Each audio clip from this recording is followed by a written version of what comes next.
Horobox TV'den herkese merhaba. Bir klasik haline gelen soru cevap videolarımızın bir yenisiyle sizlerle beraberiz. Yanımda değerli dostum Serdar Oğal var. Kameranın arkasında Doruk bizlere soruları soracak. Bu haftaki sorular sizi fazla terletmeyecek. Garantisini veriyorum ve ilk iyi, sorumuzla iyi. başlıyor.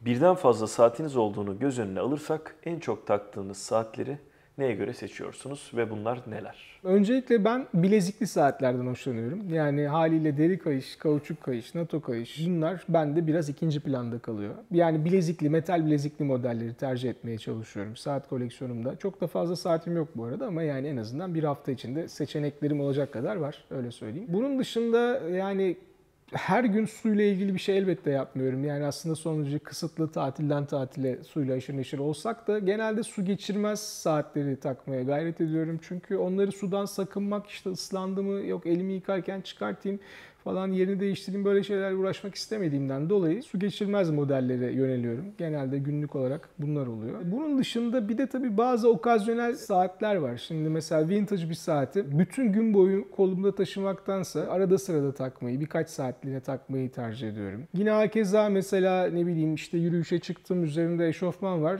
Jaeger LeCoultre Reverso ile gitmenin bir alemi yok yani. Ya da ne bileyim ceket giydiğim bir durum söz konusu. Oraya da G-Shock'la gitmeyeceğimiz aşikar. Yani kıyafete ve okazyona göre, gidilen yere göre seçmeye gayret ediyorum. Ama toparlamak gerekirse metal bilezikli, su geçirmez ve üzerimdeki kıyafete göre, gideceğim yere göre seçtiğimi söyleyebilirim. Aslına bakarsan okazyon kelimesi bu işi biraz daha açıklıyor. Yani bendeki saatlerin çoğu okazyonel zaten. Evet. Atıyorum gideceğim ortamla eşleştiriyorum. Doğru. Ya benim zaten günlük kullandığım 4-5 tane saatim var. Onlar hep benim kasamda durur. Bir tanesini alır, bir tanesini takınır. O okazyonlara göre diğer saatleri de kullanmaya başlıyorum. İşte bir markanın fabrikasına gidiyoruz. Bir markanın butik açılışına gidiyoruz. Hop o markadan bir tane saat hemen alıp takıyorum. Bir de her saat her ortama gitmiyor.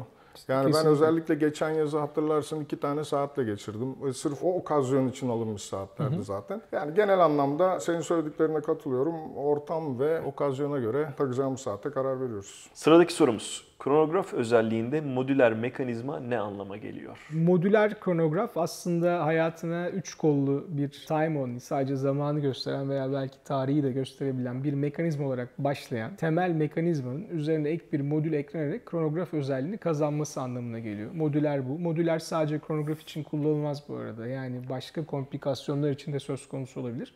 Modüler olmayan ise safkan, kronografsa sketch'ten sıfırdan kronograf bir kalibre olarak tasarlanan, var olan halihazırda mevcut bir kalibrenin üzerine ekstra bir modül eklenmeden temel olarak, bütünleşik olarak, kronograf olarak tasarlanan saatlere, mekanizmalara deniyor. Komik bir tabir olacak ama soru aynı bu şekilde geldi. Ben de size aktarıyorum. Bütün lastik kayışlar aynı malzemeden mi yapılıyor? Bazı markalardakiler çok çabuk yıpranıyor. Yani Müstehsi bile gülemedim ama. değil mi? Gerçekten evet. Aslında bir genelleme yapmış burada takipçimiz. Ama tabii hayır, hepsi aynı malzemeden yapılmıyor. Onu söylemek mümkün. Çeşitli kaliteleri var fiyatlara göre. Dolayısıyla kaliteli olanların daha zor esnemesi de aynı şekilde maliyetle ilgili bir durum. En zor esneyen, yani dayanıklılığını en uzun koruyan kauçuk malzeme. Gerçekten kauçuktan yapılmış olanlardan bahsediyorum. Elastomer denen bir malzeme var. Sanayide uzun zamandır çeşitli yerlerde kullanılıyor. Elastomerden yapılmış kayışları eskitmek gerçekten çok zor. Yani eskitmekten kasıt ilk günkü formunu ya da matlığını koruyamayabilir. Zaman içinde belki biraz rengi parlayabilir veya solabilir ama kopmaz. Onu söyleyebilirim. Takipçimizin çabuk yıpranıyor dediği kayışlarda genelde ucuz dijital saatlerin üzerinde olan PET ya da PVC malzemelerin farklı kimyasal yollarla birazcık özellikleri değiştirilip daha yumuşak hale gelmiş örnekleri. Yani kısaca hayır, bütün lastik görünümlü ya da kauçuk kayışların tamamı aynı malzemeden yapılmıyor. İyi markalarınki zor eskiyor, kötü markalarınki kolay eskiyor. Sıradaki sorumuz Serdar Bey'in yakından ilişkide olduğu bir marka. İtalyan esintili Panerai. Limitli modelleriyle ilgili sunduğu Experience aktivitelerine sizden ve saat sever dostlarınızdan katılan oldu mu?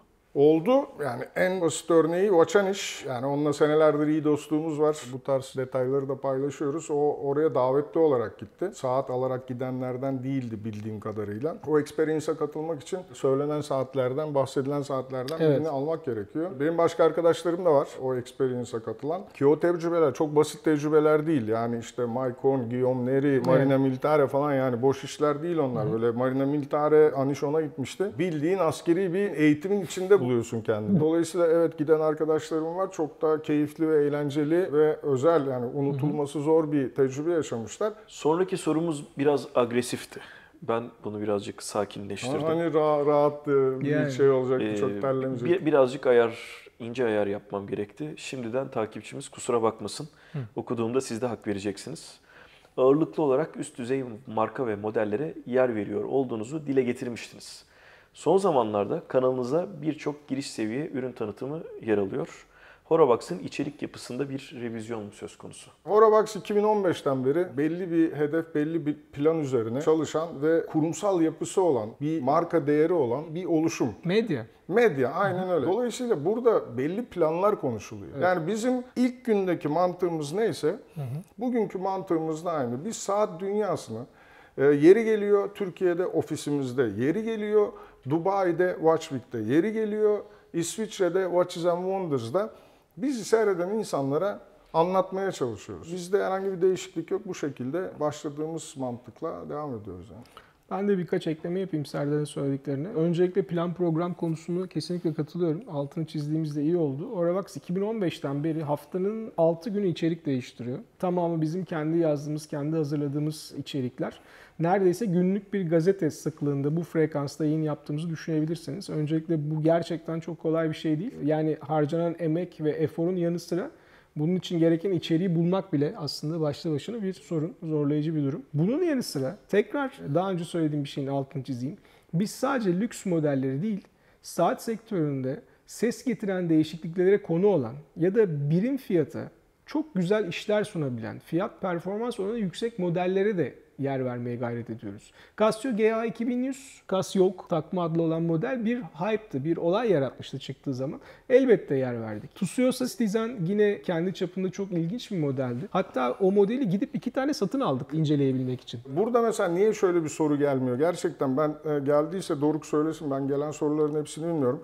Horabox'ta neden Rolex yapmıyorsunuz? Mesela. Yani çok güzel bir soru. Asıl sorulması gereken soru bu. Rolex yapmıyoruz çünkü Rolex'i herkes biliyor. Patek Philippe de yapmıyoruz çok böyle sıklıkla. Audemars Piguet'de yapmıyoruz. Yani bizim yaptığımız şeyler karşımızdaki bu kameranın arka tarafındaki bizi seyreden, izleyen, bizim web sitemizi okuyan, sosyal medyamızı takip eden insanların ilgisini çeken şeyleri biz bu ekrana getirmeye çalışıyoruz. Kesinlikle katılıyorum. Horabox'ın içerik çizgisinde bir değişiklik yok. Aynı çizgide devam etmeye gayret ediyoruz. Her zaman da çizgimizi korumak için uğraşıyoruz. Biz sadece bizim için önemli olduğunu düşündüğümüz ve sizler için de önemli olduğuna inandığımız haberleri ekrana taşımaya devam ediyoruz. Bir de ulaşabildiğimiz modeller detayı çok önemli. Çok önemli. Bilmediğimiz, görmediğimiz bir modeli burada hiçbir şekilde inceleme altına alamıyoruz haliyle. Kesinlikle.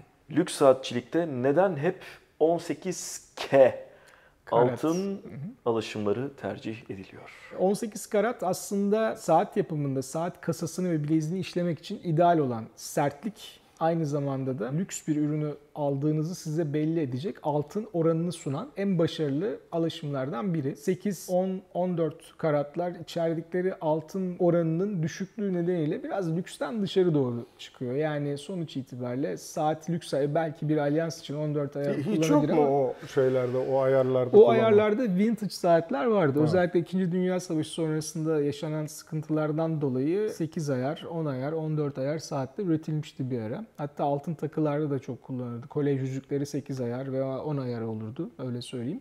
Ama 18 bence bu boşluğu çok iyi dolduruyor. 24 zaten kullanılabilir olan bir altın türü değil. 22 daha keza 24'te nazaran biraz daha sert olsa da yine de robust, rigid bir yapıyı korumak babında fazla yumuşak. Dolayısıyla 18 karat bu işler için ideal. Bu haftaki soru cevap köşemizin de sonuna geldik. Takipçilerimize soruları için tekrar teşekkür ediyoruz. Ve sıradaki soruları bizlere sosyal medya kanallarımız aracılığıyla aktarmalarını rica ediyoruz. Bir sonraki videoda görüşmek üzere. Bugün terletmeyeceğim dedi ama yine de böyle zorlayıcı sorular vardı yani. Biraz böyle kritiğe doğru girdik yani. Güzel. Görüşmek üzere. Teşekkür ederiz. Hoşçakalın.